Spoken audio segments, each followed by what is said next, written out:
ये आकाशवाणी है। कोविड-19 विशेष कार्यक्रम के अंतर्गत प्रस्तुत है कोरोना वायरस संक्रमण की वर्तमान स्थिति पर चर्चा, जिसे प्रस्तुत कर रहे हैं आकाशवाणी संवाददाता आनंद श्रीवास्तव। इस कार्यक्रम में आमंत्रित स्वास्थ्य विशेषज्ञ हैं डॉक्टर नरेंद्र सैनी। नमस्कार।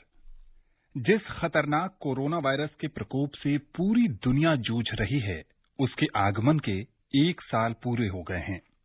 वो आज ही का दिन था जब पिछले साल 2019 में कोरोना वायरस ने चीन में दस्तक दी थी और उसके बाद से अब तक ये तबाही मचा रहा है। 17 नवंबर को चीन के हुबेई प्रांत की राजधानी वुहान में पिछले साल कोरोना वायरस का पहला मामला सामने आया था और इसी वुहान शहर से निकलकर कोरोना ने पूरी दुनिया में तबाही मचाई। हालांकि कोरोना के पहले मामले को लेकर चीन ने आधिकारिक तौर पर दिसंबर 2019 में पुष्टि की थी। 1 साल बीत जाने के बाद करोड़ों मामले, लाखों लोगों की मौत और संक्रमण के फैलाव को रोकने के लिए दुनिया भर में कई उपाय किए गए। भारत कोरोना के कुशल प्रबंधन के लिए दुनिया भर में जाना जा रहा है। यहाँ की मृत्यु दर दुनिया में सबसे कम मृत्यु दर में से एक है। प्रधानमंत्री नरेंद्र मोदी ने कोरोना से बचाव के लिए जन आंदोलन छेड़ रखा है। आप भी जरूर उसमें शामिल होइए। आपको करना बस ये है कि आप जहां भी जा रहे हैं मास्क जरूर पहनिए, मास्क ठीक से पहनिए, अपने हाथ और मुंह को बार बार साबुन पानी और सैनिटाइजर से साफ करते रहिए और साथ ही साथ जहां तक संभव हो सके सुरक्षित दूरी बनाने की पूरी कोशिश करिए। कोविड-19 से आप सतर्क रहें, जागरूक रहें, इसीलिए आकाशवाणी पर हम लेकर आते हैं ये खास कार्यक्रम। आज के इस कार्यक्रम में हमारे साथ हैं वरिष्ठ स्वास्थ्य विशेषज्ञ डॉक्टर नरेंद्र सैनी। डॉक्टर सैनी, कार्यक्रम में आपका बहुत बहुत स्वागत है। नमस्कार सभी श्रोताओं को भी। डॉक्टर सैनी के साथ हम चर्चा शुरू करें इससे पहले हम अपने श्रोताओं को बता देना चाहते हैं कि अगर वो भी इस कार्यक्रम से जुड़ना चाहते हैं तो हमें फोन कर सकते हैं। हमारा फोन नंबर है 011-2331-4444। हमारा टोल फ्री नंबर है 1800-115767। डॉक्टर सैनी, कोरोना के आए 1 साल पूरे हो गए और इस 1 वर्ष में हमने तमाम तरह के उतार चढ़ाव देखे और अब जो चर्चा है वो वैक्सीन पर है। पूरी दुनिया को इंतजार है कि वैक्सीन कब आएगी। वैक्सीन से जुड़ी 2 खबरें हैं। पहली खबर ये है कि मॉडर्ना की जो वैक्सीन है उसके 95% प्रभावी होने के दावे किए जा रहे हैं। दूसरी तरफ भारत में जो कोवैक्सीन का निर्माण चल रहा है उसके तीसरे चरण के ट्रायल आज शुरू हो गए हैं। कैसे देखते हैं आप इन दोनों ही खबरों को? देखिए, ये दोनों एक अच्छी खबरें हैं क्योंकि यदि हमें कंट्रोल करना है कोरोना को, जी, अभी तक हमारे पास कोई कोरोना वायरस को मारने की कोई एंटीवायरल ड्रग नहीं मिली। जी, तो 2 ही तरीके हैं हम कोरोना को अपने आप से दूर कर सकते हैं। पहला तो हम डिस्टेंस मेंटेन रखें, जो हम बार बार बातें करते हैं, फिजिकल डिस्टेंस, हाथ धोएं, मास्क पहने। और दूसरा जो है इसको कंट्रोल करने का तरीका वैक्सीनेशन है। तो वैक्सीनेशन में जो तरक्की हो रही है, आई थिंक ये बहुत अच्छी बात है क्योंकि यदि हम कभी अपनी पुरानी हिस्ट्री देखें तो इतनी जल्दी कभी वैक्सीनेशन नहीं बना जी, जितनी जल्दी इसके लिए वैक्सीनेशन पूरी दुनिया भर के साइंटिस्ट लगे हुए हैं। तो ये एक अच्छी खबर मैं मानता हूँ और भारत के लिए भी अच्छी खबर है क्योंकि हमारे अपने बनाए हुए वैक्सीनेशन का भी फेज 3 ट्रायल चल रहा है। तो मैं श्रोताओं को बताना चाहता हूँ कि जब भी हम वैक्सीनेशन का कोई प्रक्रिया शुरू करते हैं तो उसमें फेज 1, फेज 2 एंड फेज 3 एक आखिरी ट्रायल होता है जिसमें हम देखते हैं कि कितनी पॉपुलेशन को कितना इफेक्ट आ रहा है। तो एक अच्छी बात है, खुशखबरी है। हो सकता है दिसंबर तक या नए साल तक हमारे पास अपना वैक्सीनेशन हो। बिल्कुल। स्वास्थ्य मंत्री डॉक्टर हर्षवर्धन ने कहा है कि उम्मीद तो यही है कि इस साल के अंत में अगर ये संभव नहीं हो पाया तो फिर जनवरी या फरवरी में वैक्सीन उपलब्ध जरूर हो जाएगी।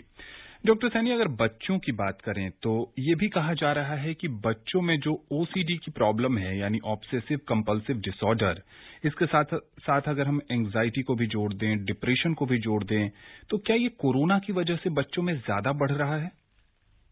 मैं ये कहूंगा कि ये जो डिप्रेसिव, आपने एंग्जाइटी, ये बच्चों में है और सभी तरह की पॉपुलेशन में हो रहा है ये कोरोना का इफेक्ट। जी, जैसे जैसे कोरोना के केसेस बढ़ रहे हैं, आपने जैसे अभी जिक्र किया कि हमें ऑलमोस्ट 1 साल हो गया कोरोना को आए हुए, जी अभी भी हम इसके बारे में नई नई चीजें की पता लग रहा है हमें। बिल्कुल ठीक। तो क्लिनिकल सिम्टम्स में हमने देखा कि ज्यादातर अमूमन जितने बुखार होते हैं, दर्द होती है, थोड़ा बहुत बुखार आता है, लेकिन इसमें हम देख रहे हैं कि नए नए तरीके के चीजें मालूम चल रही हैं, जैसे टेस्ट का पता न लगना, स्वाद का पता न लगना, जी और ये जो अभी आपने जिक्र किया ये डिप्रेशन, एंजाइटी, न्यूरोसिस, ये कभी हमने वायरल फीवर में जो इस तरह के सीजनल होते हैं उसमें कभी नहीं देखा। जी तो ये देखा गया और बच्चों में खासतौर पे देखा गया, लेकिन मैं कहूंगा कि बड़ों में भी ये देखे जा रहे हैं कि धीरे धीरे करके मालूम चल रहा है कि लोग ठीक तो हो रहे हैं, जी लेकिन उसके साथ साथ 18% एक सर्वे किया गया था जिसमें देखा गया कि 18% लोगों को कोई ना कोई मेंटल इलनेस की प्रॉब्लम हो जाती है। जी तो बिल्कुल। एक बहुत बड़ी बात है। डॉक्टर सैनी, सोशल मीडिया पे एक खबर ये भी वायरल हो रही है कि क्या खिड़की खोलकर सोने वाले को कोरोना का खतरा कम होता है? क्या कहेंगे आप इस पर? देखिए, एक सर्कुलेशन होना चाहिए। जी तो सर्कुलेशन के लिए जरूरी है कि हमारा अच्छा सर्कुलेशन रहेगा तो ये सब चीजें नहीं होंगी। जी क्योंकि ये एक दूसरे से फैलता है। तो ये देखा गया है कि यदि आप अपना सर्कुलेशन मेंटेन रखेंगे जी तो ये कोरोना के एयर का सर्कुलेशन मेंटेन रहेगा तो होने के चांसेस कम है। जी तो आप खिड़की खोल कर रखेंगे, देखा गया है कि जो लोग एसी के अंदर ज्यादा बैठते हैं उनको कोरोना के चांसेस होने की ज्यादा है। जी बिकॉज वो सेम एयर सर्कुलेशन, वही एयर यदि किसी न किसी व्यक्ति को वहां पर कोरोना का वायरस है किसी के पास, तो वही पूरे सर्कुलेशन में घूमता रहेगा और दूसरों को हो जाएगा। जी तो यदि आप खिड़की खोल के रखेंगे तो ताजी हवा आती रहेगी, एयर का सर्कुलेशन रहेगा, तो चांसेस कम रहेंगे। जी बिल्कुल। इसीलिए कहा जाता है कि वेंटिलेशन बहुत जरूरी है। अगर आप बंद कमरे में हैं और अगर वहां एक भी व्यक्ति संक्रमित है तो संक्रमण बहुत तेजी से फैल सकता है। राजस्थान के बाड़मेर से जेठामल जी जुड़ चुके हैं। कार्यक्रम में स्वागत है आपका। हेलो सर, नमस्कार। नमस्ते। नमस्ते जी। मैं ये पूछना चाहता हूँ कि हमें मतलब भीगा हुआ मास्क अर्थात गीला हुआ मास्क वो पहनने से क्या हानि होती है? डॉक्टर सैनी ये जानना चाहते हैं कि अगर मास्क गीला हो जाए तो उसको पहनने से क्या नुकसान हो सकता है? देखिए, बहुत अच्छा क्वेश्चन किया। देखिए, मास्क का मतलब क्या है? मास्क जो हम पहनते हैं वो इसलिए पहना जाता है कि जो कीटाणु हैं वो हमारे शरीर के अंदर ना आ पाए, क्योंकि हम सांस लेते हैं तो हवा हमारे अंदर जाती है। ये हवा जब हम मास्क पहनते हैं तो उससे फिल्टर होकर आती है। उस फिल्ट्रेशन में यदि मास्क गीला होगा तो वो फिल्टर नहीं कर पाएगा, तो कीटाणु हमारे अंदर आ सकते हैं और हमारे कीटाणु भी बाहर जा सकते हैं। सपोज मैं भी पीड़ित हूं तो मेरे कीटाणु भी बाहर जा सकते हैं। तो मास्क पहनने के 2 फायदे होते हैं। एक, यदि मेरे अंदर कीटाणु है तो दूसरों को असर ना कर पाए और बाहर के कीटाणु मेरे अंदर ना आ पाए। और उसके लिए मास्क का सूखा होना जरूरी है। यदि मास्क गीला होगा, अच्छे से टाइट नहीं होगा हमारे मुंह के और नाक के तरफ, तो वहां से कीटाणु बाहर निकल सकते हैं या हमारे अंदर आ सकते हैं। इसलिए जब भी आप मास्क पहने 2 चीजों का ध्यान रखना बहुत जरूरी है। एक तो टाइटली फिट होना चाहिए आपके मुंह और नाक पे, दोनों पर, और दूसरा सूखा होना चाहिए। बिल्कुल ठीक। ओडिशा से बुलू पटनायक जी जुड़ चुके हैं। कार्यक्रम में स्वागत है आपका। सर नमस्कार। नमस्ते। नमस्कार। My name is blue Patnaik, Anandpur, Keonjhar district, Odisha state. My question is what is RNA and DNA? ये कोई टर्म की बात कर रहे हैं डॉक्टर सैनी? अच्छा, RNA और नहीं, इन्होंने बहुत बड़ा क्वेश्चन किया। इन्होंने क्वेश्चन जो मैं समझ पाया हूँ वो ये है RNA एंड DNA। जी ठीक है। तो जिस हमारा जो शरीर है छोटे छोटे चीजों से मिलकर बनता है। जैसे कोई भी चीज बनती है तो बहुत छोटे छोटी चीजों से कण से बनकर बनती है। हमारा शरीर जिन कणों से मिलकर बनता है हम उसको बोलते हैं सेल। जी। मतलब नहीं कितने अनगिनत सेलों से मिलकर हमारा शरीर बनता है। जी। लेकिन यदि मैं उस सेल को भी देखूं तो उस सेल के अंदर डीएनए या आरएनए होता है। जी। हमारे सेल्स के अंदर दोनों होते हैं, आरएनए डीएनए। लेकिन ये जो कोरोना वायरस है, इसके अंदर सिर्फ एक ही केमिकल होता है जिसका नाम है आरएनए। जी। ये आरएनए और डीएनए हमारे को जिसको जीन्स बोलते हैं ना, जीन्स भी कई बार वर्ड सुना होगा, ये जीन्स बनाते हैं। कुछ आरएनए मिलकर जीन्स बनाएंगे, डीएनए मिलकर जीन्स बनाएंगे, जिससे ये पता लगता है कि ये वाली चीज ये बनेगी। जी। तो इसी को हम आरएनए और डीएनए बोलते हैं, जिसको हम, यदि मैं साइंटिफिक भाषा में बोलूं तो ribonucleic acid and deoxy ribonucleic acid बोलते हैं। ये सेल के पार्ट होते हैं। जी, बिल्कुल। इससे पहले कि डॉक्टर सैनी हम अगले कॉलर के पास पहुंचे, आपसे ये भी समझने की कोशिश करेंगे कि देश के अलग अलग हिस्सों में जो इस समय मौसम है, खासकर अगर दिल्ली की बात करें तो दिन के तापमान और रात के तापमान में लगभग 15 डिग्री सेल्सियस का अंतर है। यही हाल पूरे उत्तर भारत का है लगभग। ऐसे में क्या आपको लगता है कि ये जो मौसम है वो कोरोना संक्रमण के फैलाव के लिए बहुत अनुकूल है? देखिए, ये हमेशा देखा गया है कि जब भी टेम्परेचर लो होता है, जितनी वायरल इलनेसेस है जी, वो मेनली हमारे लो टेम्परेचर पे आती हैं। जब ये टेम्परेचर 8, 10, 15, 12, 13 डिग्री के आसपास होता है, जितने ज्यादातर बैक्टीरियल इन्फेक्शन होते हैं वो ज्यादातर समर्स में आते हैं।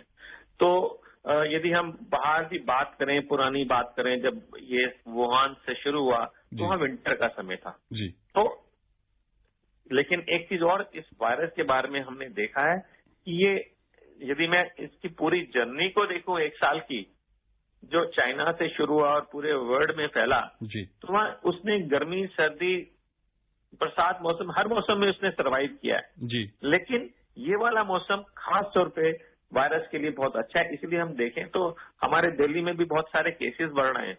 एक तो विंटर का टाइम आ गया, टेम्परेचर जो आपने बताया ऊपर नीचे होता है लेकिन बहुत ज्यादा हाई नहीं जाता, जो कि इस वायरस के लिए बहुत अच्छा है। दूसरा तो हम लोग लापरवाही कुछ कर ही रहे हैं जी, तो बिल्कुल। दोनों ही कारण मिक्स हो जाते हैं। फतेहाबाद से संदीप जी जुड़ चुके हैं, कार्यक्रम में स्वागत है आपका। हाँ जी। जी संदीप जी, पूछिए, क्या जानना चाहते हैं आप? नमस्कार डॉक्टर साहब। नमस्कार संदीप जी। ये पूछना चाह रहा हूँ, जैसे कोरोना की एक बार जिसको, जैसे मेरे 2 क्वेश्चन है। पहला क्वेश्चन तो ये, मेरे एक बार जिसके पॉजिटिव रिपोर्ट आ गई कोरोना की, ठीक है, कोरोना हो चुका, पॉजिटिव ठीक हो चुका, फिर वो तो फिर उससे कोरोना होने का चांस है या नहीं है?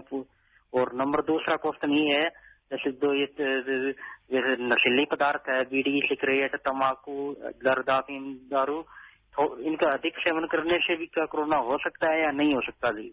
इनका जो पहला सवाल है कि कोई भी व्यक्ति अगर एक बार संक्रमित हुआ, वो ठीक हो गया, क्या उसके दोबारा संक्रमण के चांसेस हैं? पहला क्वेश्चन का आपका आंसर कर रहा हूं। जैसा मैंने बताया कि ये एक नया वायरस है, हम इसके बारे में जानकारी हमें जैसे जैसे मिल रही है हम आपसे शेयर कर रहे हैं। क्लिनिकल डेटा जो भी मिल रहा है उसको एनालिसिस कर रहा है पूरे दुनिया भर के साइंटिस्ट और उससे हम पता लगा रहे हैं। ये देखा गया कि अमूमन दोबारा होने के चांसेस कम है, लेकिन फिर भी देखा गया कुछ लोगों को हुआ है। ऐसा नहीं कि बिल्कुल नहीं हो सकता, लेकिन चांसेस कम है। इसलिए हमेशा कहा जाता है जिसको हो भी गया है उसको भी एहतियात तो बरतने ही है। जैसे कि बार बार कहा जाता है कि मास्क पहनिए, डिस्टेंस मेंटेन रखिए, अपने हाथों को बार बार धोइए। तो यदि आपको हो भी गया तो इसका मतलब ये नहीं कि आपको हो नहीं सकता जी, क्योंकि ये देखा गया कि कुछ केसेस ऐसे हुए हैं, उनसे होता है। जो इनका दूसरा सवाल है वो ये है कि जो नशीली पदार्थ हैं, जैसे कि शराब, सिगरेट, तंबाकू, इनके सेवन से क्या कोरोना हो सकता है? देखिए, जितने नशीले पदार्थ हैं कोई भी बीमारी हो सकती है। कोरोना तो हो सकता है, उसमें तो कोई बात ही नहीं है, बट कोई और बीमारियां भी आपको हो सकती हैं, क्योंकि जब हम नशीली दवाइयों का सेवन करते हैं हमारा एक तो खाना पीना, इम्यूनिटी कम हो जाती है, दूसरा हम खाते पीते ढंग से नहीं है, तीसरा हम कह रहे हैं सोशल डिस्टेंस मेंटेन करना, मास्क पहनना, ये सब आदमी भूल जाता है जब ये नशीली जगहों का सेवन करता है। तो आपको तो जो भी ऐसा व्यक्ति है जो नशीली दवाएं सेवन करेगा उसको कोई भी बीमारी हो सकती है जी। ये तो हो सकती है, लेकिन पता लगा कि उसको 4-5 बीमारियां इकट्ठी हो गई। बिल्कुल ठीक।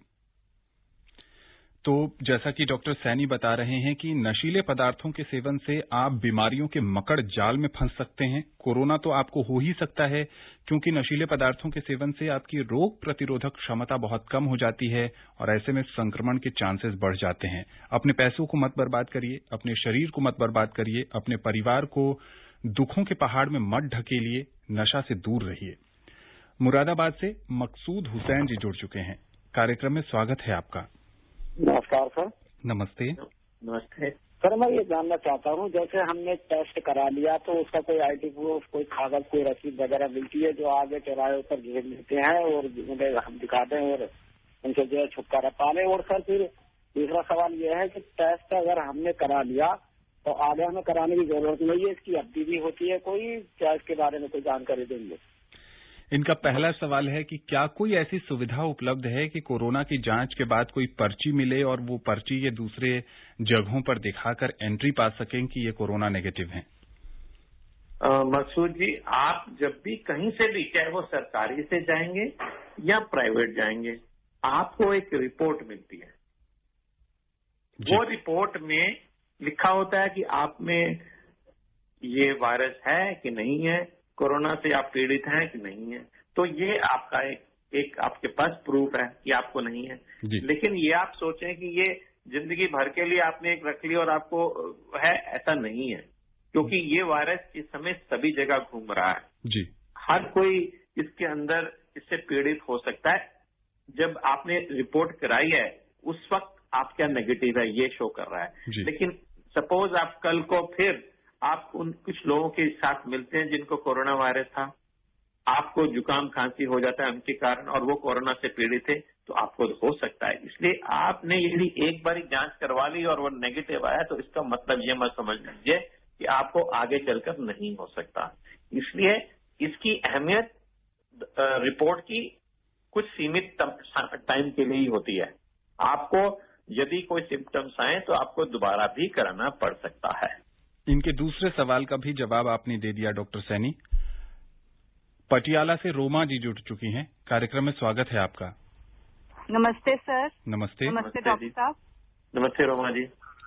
हाँ जी सर, मेरा फर्स्ट क्वेश्चन ये है कि अगर हम लेमन से हाथ धोते हैं, नींबू से, does it act as a sanitiser? और मेरा सेकंड सवाल ये है कि आजकल गैदरिंग्स बहुत स्टार्ट हो गई हैं और लोगों से हम पूछते हैं कि आप मास्क लगाएं या हैंड सैनिटाइज करें, वो कहते हैं कि मैम कोरोना चला गया। तो is it safe for us to go in the gatherings and attend the function sir? पहला सवाल बहुत रोचक है डॉक्टर सैनी कि क्या नींबू से हाथ धोना सैनिटाइजर के बराबर है? देखिए, मेरे ऐसी कोई रिसर्च नहीं मालूम चढ़ी, तो इसलिए नई चीजों को हम, लेमन मैं कहूंगा विटामिन सी होता है, आप उसका नींबू पानी पीजिए, that will increase our immunity. Vitamin C एक हमारे शरीर को बचाता है कोरोना से भी, तो आप नींबू पानी पीजिए। हाथों के लिए जो मुझे नॉलेज है, और मैं नहीं चाहूंगा कि इस समय मैं कोई एक्सपेरिमेंट वाली बात करूं, साबुन और पानी, स्वच्छ पानी और साबुन, ये सबसे अच्छा तरीका है, इवन सैनिटाइजर से भी ज्यादा बेहतर है। बिकॉज जब आप साबुन और पानी से हाथ धोते हैं तो आपके सारे के सारे कीटाणु आपके हाथों से निकल जाते हैं। इवन सैनिटाइजर में भी कीटाणु आपके हाथ में रहते हैं, लेकिन वो मर जाते हैं। लेकिन जरूरी नहीं है कि आप जो सैनिटाइजर लिया हो अच्छी क्वालिटी का और उसमें मर जाए सारे कीटाणु। इससे जब भी कभी आपको मौका मिले आप साबुन और पानी से हाथ धोएं, और उसका ऑल्टरनेटिव हो सकता है सैनिटाइजर। नींबू से मैं कहूंगा नींबू पानी पीजिए, वो आपके शरीर को, आपकी इम्यूनिटी को बढ़ाएगा।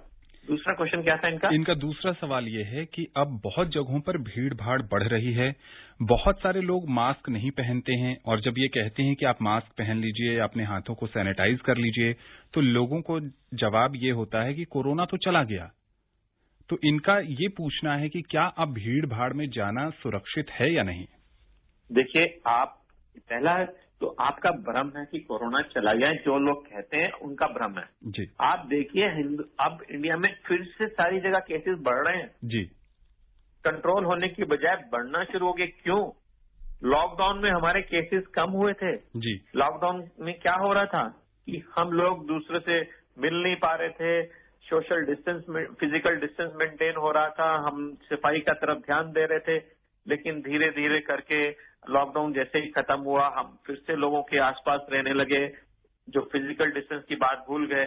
मास्क सिर्फ हम एक नाटकीय रूप से पहन रहे हैं, कभी उसमें मुंह ढका होता है या कभी नाक ढका होता है, बट दोनों कभी नहीं ढके होते या काफी लोग तो पहनते ही नहीं। तो ये सब चीजें कोरोना को बढ़ाती हैं। तो आप अपने दिमाग से निकाल लीजिए, और जो कहते हैं कि कोरोना खत्म हो गया, उनको प्लीज समझाइए कि कोरोना खत्म नहीं है, रादर इंडिया में दोबारा से बढ़ रहा है। तो हमें इन सब चीजों का पता नहीं कब तक मेंटेन करना पड़ेगा, ये अभी नहीं कह सकते, लेकिन फिलहाल तो आपको मास्क पहनना ही पहनना है, आपको फिजिकल डिस्टेंस 2 गज दूरी रखनी ही रखनी है, और आपको अपने हाथों की, अपने घर की सफाई रखनी है, यदि हम चाहते हैं कि हम और हमारा परिवार कोरोना से दूर रहे। जी हाँ, बिल्कुल। और प्रधानमंत्री ने कई अवसरों पर कहा है कि जो कोरोना योद्धा हैं, जो कोरोना फ्रंट लाइनर्स हैं, उनकी भूमिका बेहद अहम है। जो भी श्रोता ये कार्यक्रम सुन रहे हैं, डॉक्टर सैनी ने एक बहुत महत्वपूर्ण बात कही। डॉक्टर सैनी खुद कोरोना फ्रंटलाइनर्स हैं, कोरोना योद्धा की तरह लोगों को कोविड से ठीक कर रहे हैं। इन्होंने कहा कि बहुत सारे लोग नाटकीय ढंग से मास्क पहन रहे हैं। बिल्कुल सही बात है। मास्क सिर्फ कान पर लटका लिया, उससे चिन ढका हुआ है, नाक नहीं ढका हुआ है, न मुंह ढका हुआ है। बहुत सारे लोगों के पास बहुत सारे एक्सक्यूजेज हैं, जैसे कि मास्क पहनने से सांस नहीं ले पाते हैं, मास्क की जो रस्सी होती है, डोरी होती है, उससे कान दर्द होने लगता है। आपको थोड़ा सा गंभीर होकर एक जिम्मेदार नागरिक की तरह सोचना होगा कि आपके मास्क न लगाने से ये संक्रमण कितना ज्यादा फैल रहा है, और उससे डॉक्टर्स को कितनी परेशानी हो रही है, कोरोना फ्रंटलाइनर्स को कितनी परेशानी हो रही है, सरकार को कितनी परेशानी हो रही है। आप खुद परेशानी में पड़ रहे हैं, आपका परिवार परेशान हो रहा है। तो बहुत विनम्र निवेदन है कि प्रधानमंत्री के जन आंदोलन से जुड़िए, जहां भी जाइए मास्क सही ढंग से जरूर लगाइए। भावनगर से अनोखे लाल जी जुड़ चुके हैं। अनोखे जी, कार्यक्रम में स्वागत है आपका। हेलो सर, नमस्कार सर। नमस्ते। नमस्ते अनोखे लाल जी। सब दोनों को हमारा प्यार भरा नमस्कार जी। शुक्रिया। पूछे, क्या जानना चाहते हैं आप? जी, कोरोना वायरस में कितने दिन या कितने महीने तक रहते हैं? कोरोना का वायरस हमारे शरीर में कितने दिन तक रह सकता है?